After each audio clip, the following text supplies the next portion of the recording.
All right, Kevin, back with you for another episode of the Million Dollar Relationships Podcast. And today I am here with Jeff Rogers. Jeff, welcome. And I am so excited.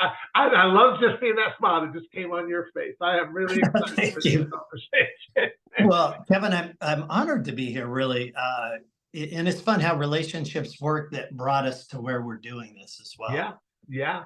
Well, and I want to give a shout out to Craig Dickens because Craig, I'm trying to remember back to who connected Craig and I, but Craig and I have had some really awesome conversations, and I interviewed him, and he was like, Kevin, he's like, you have absolutely got to interview Jeff for your podcast and stuff. And so here we are, and what a powerful testament to the power of relationships right there. Because Jeff, you and I wouldn't even be talking if it weren't for Craig, but Right. because we both have this mutual respect and admiration for Craig. When Craig did open that door for us, you and I, we just, I mean, it is the simplest thing to just like, yep, I definitely want to have this conversation and get to know Jeff. It's just such a beautiful thing, and it's what this podcast is all about.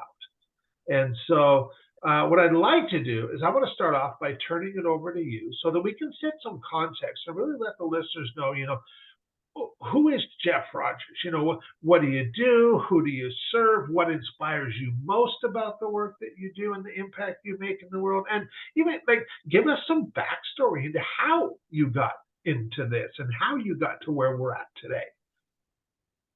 Well, I'm happy to share. I'll tell you a quick story, kind of, Kevin, to lead off to your question. Is I give a little backdrop, maybe vocationally, on what I do. So I was recently at a coffee shop, and they kind of set framework. I'm in Kirkland, Washington, which people know the Kirkland brand, Costco. That's right, the headquarters. And Microsoft is 2 miles over the hill that way, and where they started. And so we're in just outside Bellevue.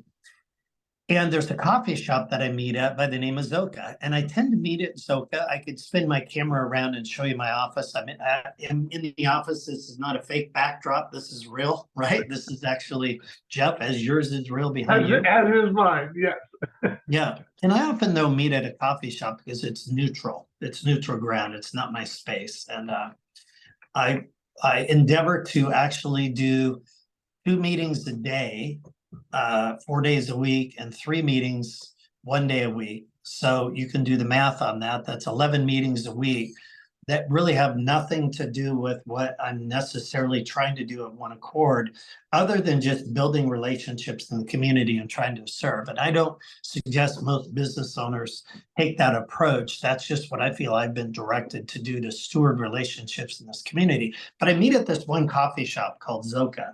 And at that coffee shop, this friend walked in, his name's Kevin, and he said, Jeff, it seems like you're doing really, really well. I said, and I hadn't seen him in a long time. I was like, well, thank you. We are doing well, but I appreciate, like, what makes you say that though? And he said, well, I just see some of your social media posts and Facebook, and it looks like you're doing great. And I said, okay, hold on. Kevin, just one thing really quickly. Hopefully everything I post on social media is true, but it's not the whole story, right? So, it's like the highlights, the 20%. I don't have the argument that Amy and I had on the way to church Sunday morning on social media, right? That doesn't show up. So my LinkedIn, if you look at my LinkedIn, I only have in LinkedIn people I've met personally. So I don't have anybody in there I don't know. So I can get kind of fact checked, right, by people like, is this really the case? Because they're all people that know me. Yep. And so this will feed into one accord in what we do. But a mentor of mine, Alan Clements, to shout out a name who's in Nashville, I worked for a company called Southwestern from 1980 to 99. Southwestern's in Nashville, southwestern.com. And it's called Southwestern because it was founded in 1855. And at that time, that was the Southwest US. And so Alan mentored me a lot when I was young. And he said, Jeff, we often compare our insides to other people's outsides. We compare how they look to how we feel, right? And social media can propagate that even further. So, as we talk about what we do, I would also say, thankfully, understandably, it's not nearly as good as it looks, and thankfully not as bad as it feels. So There you go. it can sound really good, but like if you had the rest of the story. So I'll give you a little background on me. So I did work for that company, Southwestern, for those 20 years. And in 2000, I founded our company, One Accord, so oneaccord.co. And since that time, we have worked with about 450 private companies in 29 states and 9 countries, helping private owners to build the value of their company. Typically, that's for a compelling event. It often could be in the baby boomer days that we see a lot of. It could be an exit, how to build the value for that transition. But it could be to also grow to get around of funding, or to take on a new territory or a new vertical, maybe a new geography. How do I expand? And so that's the work One Accord does. We've also served about 150 nonprofits in the same context of kind of founder transition around board development campaigns. And I'm going to leave most of that out of our conversation to say, so we work with private companies predominantly that are either stuck or want to exit. And we do 2 things. We have an investment bank that we can take them to market if they're ready. And we have a team that works with them on the consultative side if they're not ready to get them sell. Now, Craig Dickens actually shared the statistic. Craig's actually a competitor as well as a very good friend. And I trust him. He's world-class at what he does. But he said, Jeff, if 10 companies come to us wanting to sell, one's ready. There's a second one that could sell, but it's going to have a lot of kind of hair in the deal or earnouts. And 8 of them we can't take to market. They need to reduce owner dependency or decrease customer concentration. That's the area that we do. So while we can take companies to market like Craig, 9 out of 10 of them aren't ready, or 8 out of 10 of them. Yep. So then what do you do if you're the owner? So we help prep it. Now, as a side note then, in 2000, because it frames where I am today, in 2000, I had this notion as the market started to drop into 2001, why don't certain communities serve each other more effectively? Why don't they come together around the issues that those communities have and try and help people in seasons of travail?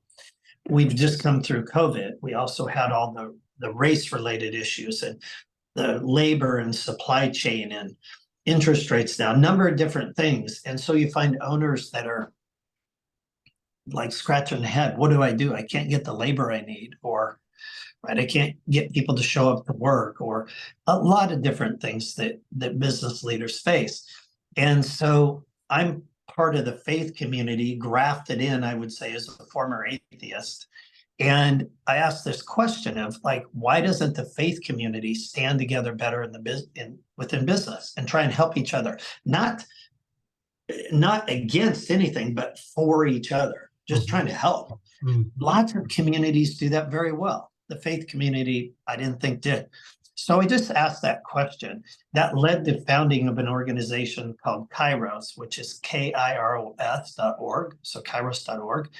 And it's had about 9,000 business people, leaders, but all different levels, ages, backgrounds, male, female, so on, in the Pacific Northwest, attend monthly meetings that go on today in an all volunteer capacity. And so that organization, in over 20 years of hearing business leaders talk about how they integrate their value set into the way they run their company, has shaped and influenced a lot of who I am today. So it's not one person, but there's a Kairos Young Professionals that also meets, that's 20s to and 30s. Okay. There's a couple events every month, and I've heard, I would say hundreds of speakers talk about how those two come together. There's a media section on the website. You can listen to numerous different conversations. If you're looking for people for, a podcast, I mean, there's a ton of them there. But they have framed my view of business. So if I look at who's influenced me since starting One Accord, it would be, and I'll zero in on a couple of people, but I'm going to hand it back to you to ask questions because I've rambled a long time. No, But that's okay. It gives you a bit of my story that, so we have an investment bank, we have a consulting, and then the third thing is we put a group of private investors together in 2016. And between then and today, we've acquired majority ownership in 8 Pacific Northwest-based companies that are nothing like One Accord. A commercial HVAC company, commercial laundry for hospitals, medical laundry, a car dealership, Wow. a precision engineering sheet metal manufacturing and assembly firm. So very different types of businesses that were owned by baby boomers that we actually now have majority ownership and run those. So there's 3 parts of what we do. There's the investment bank, there's the consultative, and then you would call that third group really is most commonly referred to as private equity, but it's very boutique, local, non-flipping, long hold, build and grow local companies to preserve the legacy of the owner that founded it. So that's what Jeff does. There you go. That's really inspiring. And I love the fact that you went into such detail in the backstory, because it really, I told you, I hoped you would do that, because, that's for a guy like me who facilitates connections, relationships, and all that. What you just did, that's how people really get to know us and stuff. It's just like letting them know what inspires us to do what we do. Right. And, right. And what a brilliant job that you did at that. And so, well, thank you. This is such, a perfect fit, and I'm really looking forward to. Just because now I'm going to reiterate the question around relationships for the benefit of the listeners and stuff. And so, Jeff, have you ever been introduced to a person or persons who completely changed the course of your life or your business, so much so that much of what you have today would not be possible if not for this person or persons? And I am just really excited, especially now, to hear your story, your experience around this topic of relationships. Well, Kevin, thank you. So I'm going to put you on the spot. Okay. And this is not rehearsed. We don't have notes. So this is very fluid. You can tell, right? Is it okay if I give 3 people? Absolutely. Absolutely. Okay. I want you to go with whatever feels right for you in this moment. Okay. So I'm going to give 3, and I'm going to lever as I look at Kevin and those that are watching this. You can see the picture of, I think, him holding 2 little kids in his background, and you can see some fancy artwork. So I have 6 grandchildren. They've grown since this picture, but all 6 there we go. kids are there in that picture. So I'm going to really start there, because what good is it to have a great business or be a great coach or doctor or official in the government or whatever you do? What good is it to do that and forego what's in that picture, right? You have to step back and say, how does what I do fit contextually?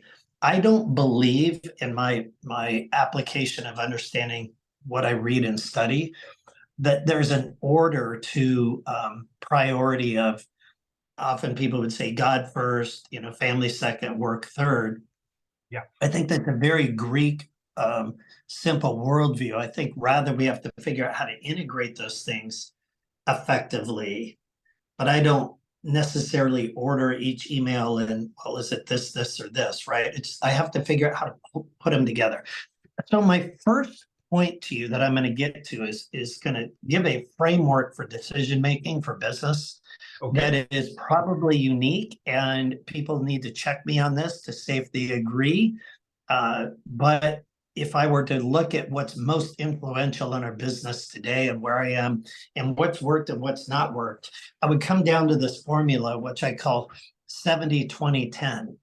And I'm not a very formula driven person. Like you can see all the books back here. There's a lot of different business books, and here's the 5 keys to success, or the 4 ways to build a company, or the 9 keys to management. I think it's a mix of truth and principles and personal style and application, that it's not always, if I do these 5 things, I'll have a great company or a great family, or my kids will turn out well if I just do this program. Yeah. There's a lot of external influences. So, but yet I'm going to give you a formula from a non-formula guy to say, look, 70% of a decision for those of us that are listening that are married or in a partner relationship, I would say your decision should be made together in whatever you do. The scripture that I take is the 2 shall become 1. And the person that my decisions affect the most, but the person that also knows me the best, is actually my wife, Amy. And I have literally seen, although she doesn't know our business, she'll say, I don't know the facts of your business that well. Kevin, this is literally true since I started our company now 23 years ago. She's never been wrong. More importantly, she's actually always been right. Wow. Like, do I partner with this person or not? Do I raise funds for this deal and have these certain investors or not? And the ones that have come back to bite me, she said, I either told you so, which she did, or I didn't ask. And she's like, had you asked? And I'm like, dang it. Yet the ones that have turned out well, she said, so I have a new partner joining One Accord in a leadership role. Like, great, I think you're fabulous. I'm going to have you meet with my wife. And provided that all goes well, we're good to go. And I tell the gals or guys I'm doing business with, your partner or spouse needs to meet me, because if they have a red flag, you need to listen. Yeah. You probably shouldn't do it. Yeah. Okay, that's 70. 20 is your family. So in scripture, which I believe to be true, it says honor your father and mother, right? I think if you take that broadly and say honor your family, your parents, your grandparents, your siblings probably have your best interest at heart. And it doesn't mean you need to do what they do, but you should probably get consideration. And the third group is everyone else. That's your business coach, your business partner, your board, your pastor, your priest, your vistage chair, a lot of good things. Okay, so here's my deal. For too long, I put way too much in the 10% group. Okay. I listened to all these other counsel and advisors. I didn't put enough in what my wife was thinking, and I put little to none in asking my extended family around me, who knows me well, and always is going to want what's best for me. Yeah. So I think it's really important to seek good counsel and have agreement. But I'm just going to say, for those that have a partner or spouse, that I think probably for almost any entrepreneur, any business owner, if you're aligned there, the reality is you'll never make a wrong step. Because whether we're poor as a church mouse or wealthy and own an island, if we make the decisions together, never is one going to look over the shoulder at the other going, how in the heck did we get here? Like, yeah. What happened, right? Yeah. And if you want those grandkids to be in your picture and have relationship, it probably makes sense to consider more greatly than most of us do that person that's our life partner. And I see a lot of organizations that are wonderful, from tech incubators to, peer groups like YPO, YEO, Vistage, C3, C12 that are really good. And I'm an advocate, you should be in them. But don't hierarchically, even though I don't believe in hierarchy so much, don't put that one above. Keep that order, because I think you'll be more blessed and successful over time.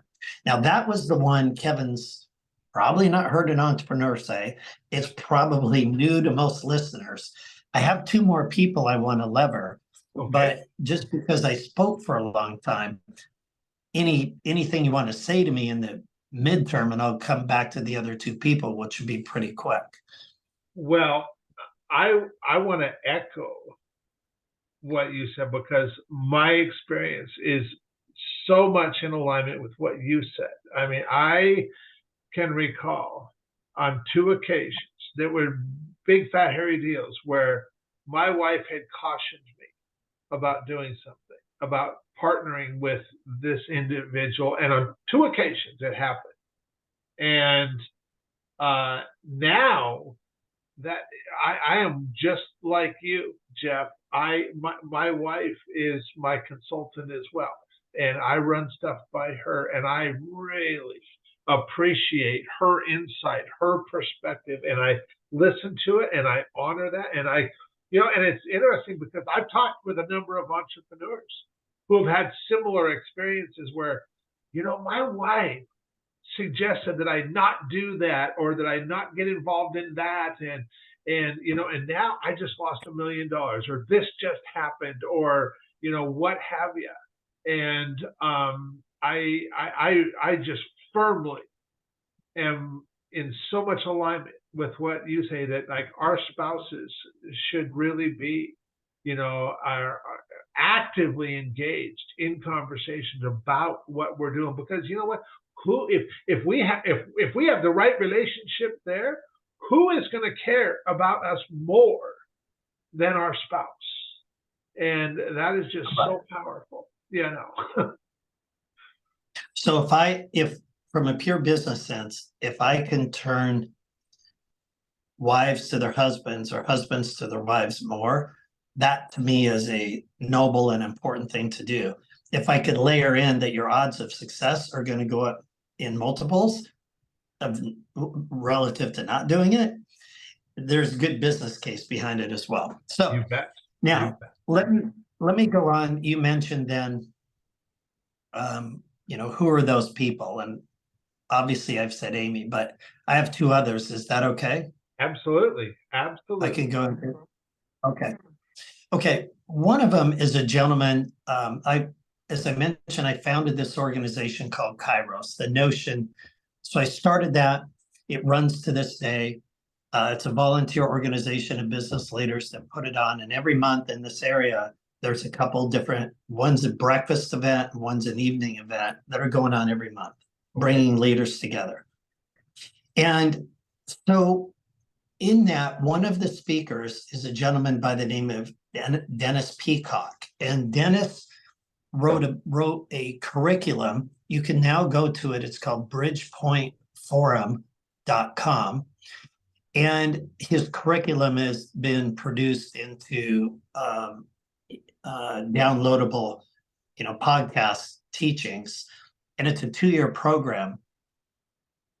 And it's a worldview program. We all have a worldview. In other words, Kevin and I are sitting here with glasses on. I can see them without my glasses, but when I put them on, I see them more clearly. In other words, everything I perceive at this moment is through these lenses. I'm trusting these lenses to be true, that they're not giving me a false image, right?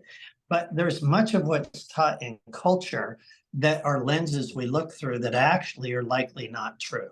There are things we assume to be accurate based on hearing them in media that they're actually not correct narratives. And we could give a number of different examples of that, but for time, I'll just say, go look up urban myths, things that are believed to be true, and we'll find a lot of them.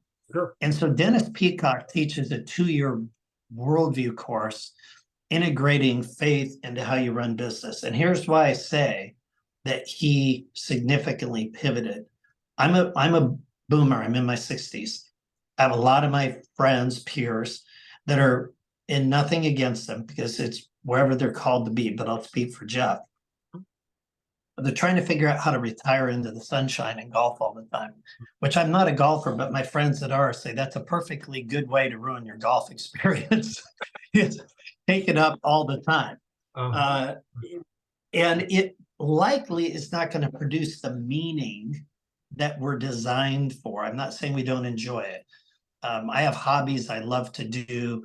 They're enjoyable to me, but I would argue most of them don't really make a social impact or a community-based impact. So he helped me understand that business is not about making money. Business, and I'm a business school graduate. I went to University of Washington, studied finance and marketing. That's great. And the dollars are a measuring stick. They're like your speedometer. They tell you what you're doing, but it's not the reason for it.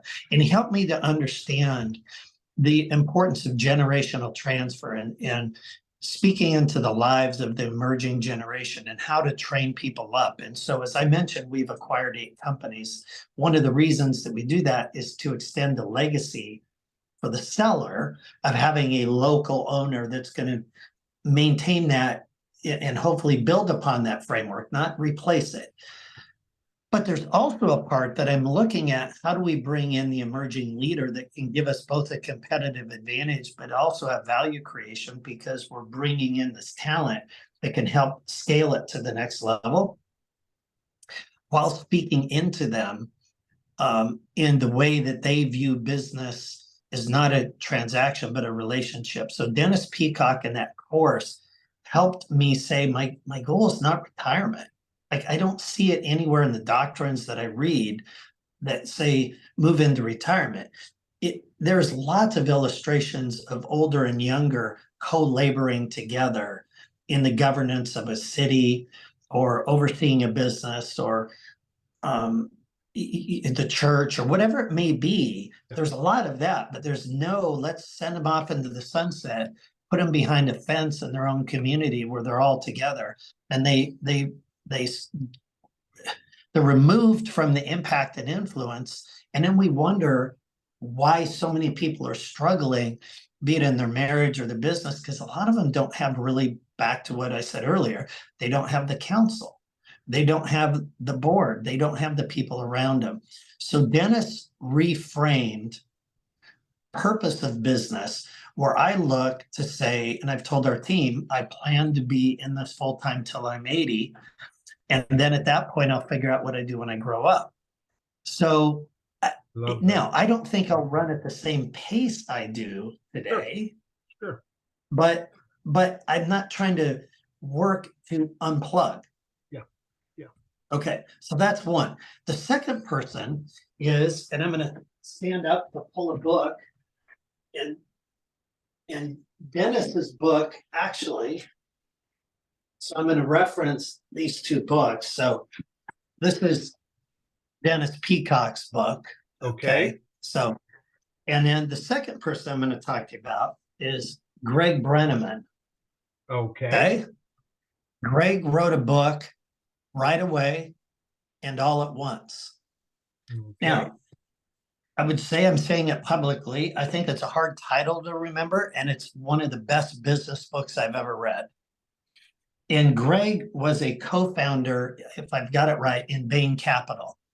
And you can read the jacket about Greg, but he now runs a private equity firm called CCMP.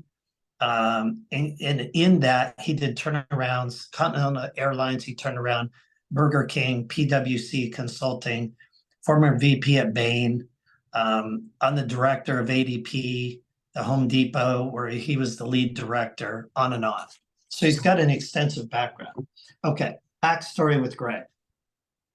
I'm on a board of a nonprofit that's tied to Kairos, called New Canaan Society at the time, for a short time, and we're at a board meeting in New Canaan, Connecticut, and it's a fall evening, and it's like it is today here in the Northwest. It was a gorgeous day. The leaves were changing. It was a Friday night. I'm trying to paint the picture. There's about 10, 12 guys on the board, and we're each having a glass of wine, and some of the guys are smoking cigars, which I don't. And he asked me a question, and he looked at me and he said, Jeff, you help run private companies for owners, right?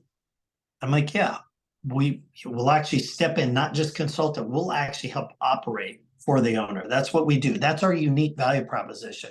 We actually step in to help do it into functional roles, not just give, here's your recommendation, good luck, go get them. So we actually help execute.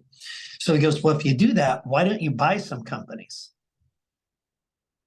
And I stood there with this glass of wine for like 2 minutes, and I didn't answer. It's a super awkward, long pause, like 2 minutes. Like, I don't know what to say. He's looking at me. He goes, you graduated in finance, right? I'm like, yeah.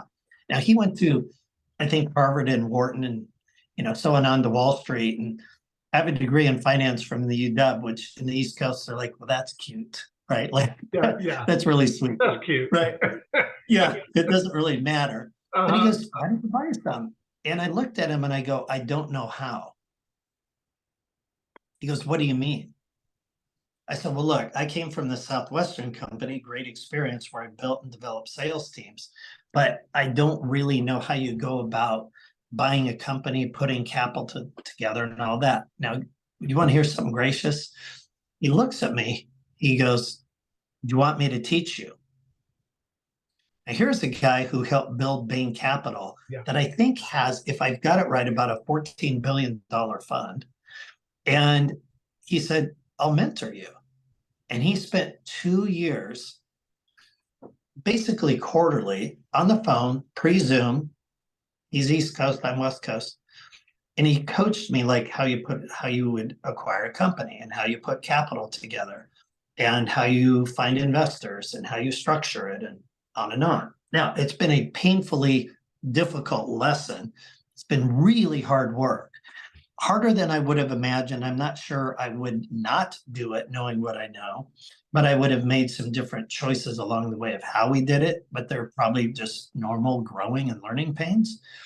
But I think about a person with no upside gain that was willing to invest in me, that today in our ecosystem, there's a couple hundred employees, right, that are through that entity that we put together, that we wouldn't have that influence or impact. So the latest that we work with is a company called Park Place Motors, which is well known in the Northwest. And Park Place Motors has upwards of 80 employees. And as chair, I get to direct what's the culture? How do we develop this?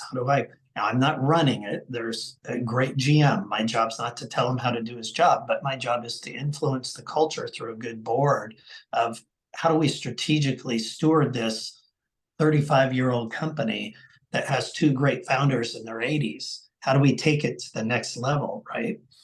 And had, Greg not come along, I think I would have been doing our consultative business. I don't think we would have ever got into the acquisition, which also led us to start then the investment bank, because I found companies that weren't well represented that wanted to sell. They didn't have good counsel. And I'm like, let's put an investment bank so we can help them steward that transition well. So the Dennis Peacock really framed your work and ministry are one and the same. There's a word called avodah, A-V-A-D-O-A-H. Avodah is used interchangeably as work and worship, meaning we don't have to separate them. Our life can be integrated, right? It can have full meaning in what we do vocationally.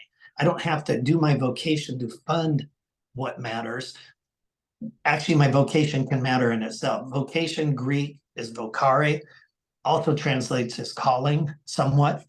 So Dennis helped that. And then Greg came along and said, you can really impact in the ownership realm differently than consultative, because I've done both at Bain, right? I've been a consulting firm and an owner firm.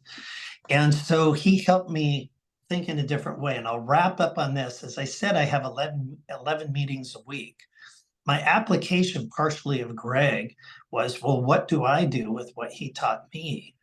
Is I then avail myself to typically entrepreneurs they're not really tied to one accord, trying to pay it forward in having meetings with those that I think are teachable, serious about applying values into what they do, And so I try and walk with them in those meetings over coffee, like I saw Greg do. So that's at the beginning, I talked about those meetings. I don't recommend most business owners take and do that to that extent, but maybe just a little. Could you find one? Could you find two young women, young woman or young man who wants to be an entrepreneur and take what you've spent years learning and give back? That would be the encouragement that I would have.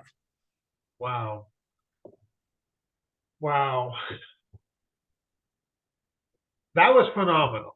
That was phenomenal. Well, thank you. And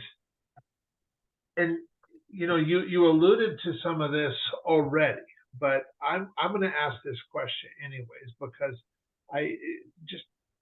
you have really done such an amazing job of painting the picture of just the real value in relationships here, and like what you talked about with your wife, but also with Dennis and with Greg. And if you look back over the years and your relationships with these people, I know you could come up with tons of very specific examples.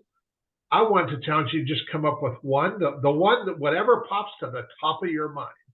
But if you look where you were able to make a really substantial impact in the world through doing what you do, and you also know hands down that would have never been possible if not for your relationship with whoever this was that you just shared about these three individuals. What is one example that just really comes to mind for you? Well, that's very simple. I'm gonna give a name of a different person. Okay. That will, but if I were to pick one in this moment, it's a gentleman, his name's Albert. He's my best man in our wedding. Okay. And I was talking to Albert, and he's part of a particular faith community that is different than mine, and which is great. And he talked about how that community stands together globally, and they serve each other, and they're well known for just their desire to serve that community as we see other communities do. The Korean business community is an example that's very intentional about serving each other globally in the marketplace. So he said to me, well, you're part of this Christian community thing. You guys don't do that? I go, not really. He goes, well, we do that. I go, well, I know you're great at it. He goes, why don't you do that? And it got me thinking, why don't we? Well, that was 2001. And in March of 2001, actually. And the market was starting to get wobbly right then. There was the DOJ suit with Microsoft. Then at the end of that year, on September 11th, we know there's a tragedy, and the market really went down. A bunch of jobs went away. That's when these conversations were happening. And so I started processing this question is, why don't we stand together more effectively? Why don't we serve each other more effectively? And I had done business with a venture capitalist who said, I have 4 companies, I think, that One Accord could help. Why don't you call the CEO and let them know that I think what you do would help their company? Well, I didn't really realize at the time, he was on the board of the 4, that if he's on your board and the board member says to the CEO, you should meet with this guy, that's pretty much they're going to meet with you. I didn't really get that. If you're the lead funding source or the chairman, you're probably going to listen. 3 of those 4 ended up becoming clients. And I sat back down with Kevin for lunch a couple of months later to thank him for those contacts, to find that we had this shared faith experience. And I looked at him, I said, I wish I would have known that. But then I said, well, how would I know that? Like, we don't go to the same church. We don't live in the same community. You're a venture capitalist. So I'm in this consultative space. Anyhow, I said, I wish I would have known that. And this conversation with Albert came back to me. What happened out of that is I got 14 people together for lunch who didn't know me well, that know each other not as well as we might know each other today. And this is our second meeting. So I didn't get anybody I work with, anybody I went to school with, but I got 14 people together who I knew we shared the same value set. And I said, I'm thinking about starting an organization that can connect people of faith in the marketplace together for the Pacific Northwest. What do you think about that idea? Here's what happened. Out of 14, 10 said to me at the lunch together, I've prayed about that for over a year. And 4 said, that's a great idea. I'm like, well, I can't say I've prayed about it, but I can say I've thought about it for 2 weeks, and that's why I got you together. So why don't you tell a friend to see if there's interest, and I'll find a place for us to meet next month, and we'll see what happens. 45 people showed up. Wow. The Wow. next month, 90 showed up. And in March of 2002, 121 people showed up on a very snowy day in Seattle, which usually has people not turn up. Sure. To talk about and hear about how these worlds can come together. So Albert, my best man, right, is an example of him catalyzing just a thought that pivoted. And now to this day, as I mentioned earlier, I believe over 9,000 people have attended Kairos meetings in this area. And there's been, we actually tracked for a while over 65 people that found career jobs through that connection. So 65 people in their careers. We know it's way more than that. That's what was tracked. And of course, client opportunities. We've helped fund nonprofits. We've helped other businesses launch. We've done some gifts of kindness to try and come around some owners that have struggled in seasons. So there's all sorts of fruit that's come from kind of that one little pivot of, maybe we could do something together. So that's my example. Wow. What an amazing example. And, being the guy who gets to host this podcast and have these conversations and ask these kinds of questions, it's pretty awesome seeing the impact that is being made in the world through key people like yourself, Jeff, who just value relationships, and through those relationships and through collaborating and co-creating together, we can do far more together with like-minded people who share our core values than we can possibly ever achieve on our own. And right. What you just talked about is such a perfect example of that, and what the outcome was of that. And of course, that's what this podcast is all about, is facilitating those kinds of relationships. So, Jeff, for anybody listening into this right now going, wow, Kevin, I really like Jeff. They're probably already doing some Googling and research and all that, but we'll just make it easy for them. If they wanted to find out more about you, the work you guys are doing, the impact you're making in the world, what's the best way for them to do that? Well, my first encouragement would be run now, while you still have a chance.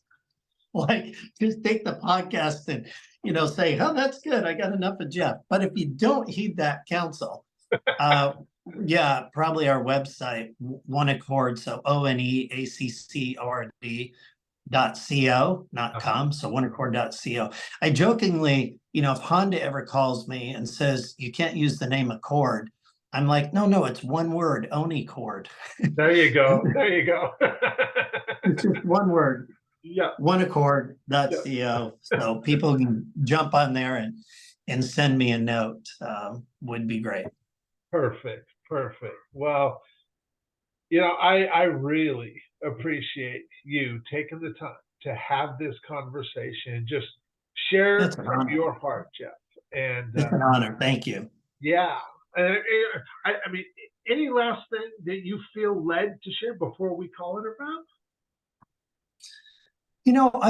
This is just one thing. Sure. I was in a meeting with a gentleman several years ago at a coffee shop I didn't want to meet with because he's very transactional. And he's always telling me about his next $1 billion deal. And he's always trying to raise money through me. I've never helped him raise money, ironically, but he keeps trying. And but I like him. I know he was going to pitch me on his latest deal. I can't really invest in other deals because we're doing our own, and I don't want investors to think I'm ever divided. So, and he knows that, but he keeps coming around. And so I was going to have a meeting with him, and it was an afternoon on a Tuesday. It was sunny out. I was sitting at a high top table at a coffee shop waiting. Sun's beaming in on me, kind of hot, and I'm thinking, I don't really want to meet with him. And I got this kind of nudge, I would say in my spirit, but it was like, be present. I'm like, okay, I'll be present. That's fine. And he hadn't shown up yet. It was like, no, you're not hearing me. Like, be faithfully present. And I'm like, oh, okay. So really listen. And it's like, no, you're not getting, it's like a slap. You're not getting that. It was this word of every synapse, every fiber in your being, every thought you have, your eyes need to communicate. You're there for that other person. At that time, you're there because you're going to be with them. So be fully present and engaged. Listen, because if you listen intently, and in my case, pray, but just ask, how can I serve? How can I add value? Besides just let me write you a check. My guess is in almost every relationship, if we listen with intention, we're going to hear ways we could add value to that person rather than what can they bring me or how can I advance my initiative. Start first with how could you serve them? Yes. Just go in and then listen. I take notes often on a business card or a little pad of thoughts that come when I'm listening. So I can come back and either say, hey, here's a couple people, or hey, our time's up. I'm going to get back to you via email and share a couple thoughts and maybe some people we can help with. So I guess it's just the learning to be faithfully present in the moment. And I look at, who I think the scripture points to as probably I'll say at least the wisest person. He seemed somehow to be faithfully present with unlikely people all throughout his experiences, not those that were the highest of office or the wealthiest, although he had some of those, but there was a presence in each person. But I know he had a bigger agenda that he had to accomplish in the time he was still present with whomever he was with. I am nowhere near that. I'm not trying to put myself in that category. It's more as a discipline and a work and an effort to say, how do I be more like that? Yeah. To where it's about the other person and not really my agenda. So that's my one thing. That, it's interesting. I want to expand on that too, because it is so powerful. And, I have always been this naturally curious guy. I mean, I was that way when I was a kid, always asking questions. I know that my parents probably get tired of me asking so many questions, but I was just naturally curious. And that is, I am still that way to this day. And I know sometimes my wife is like, I'll say, well, she was talking with one of our kids, our older kids, and I'll be, did you ask him about this? And I'm like, and she's like, no, I didn't even think to ask them about that. And I'm like, and she goes, why would I do that? And I'm like, well, why wouldn't you? And with entrepreneurs, I am the same way. I am just naturally curious. I ask questions, and then when they start sharing, I'm just like, I start, well, tell me more about that. How does that work? And like, it's just this natural curiosity. And what I've found over the years is this whole thing about what you just said about being present. I just had this natural gift of being present because I'm so curious, especially when it comes to entrepreneurs, because I love entrepreneurs. And I can't tell you. I mean, I interviewed one of the first guys I interviewed for the podcast was a guy, Nick Lucas. I met him years ago in a group, and we reconnected on this podcast, and he reminded me that he's like, Kevin, he's like, that conversation we had 7 years ago, I'll never forget how you made me feel. And I did not remember that conversation, but he did. And so Jeff, thank you so much. Really appreciate you having this conversation, and I'm so excited to get it out there. Thank you for the blessing and the privilege. It really is an honor. I'm really thankful. Hope that it's used well. For sure.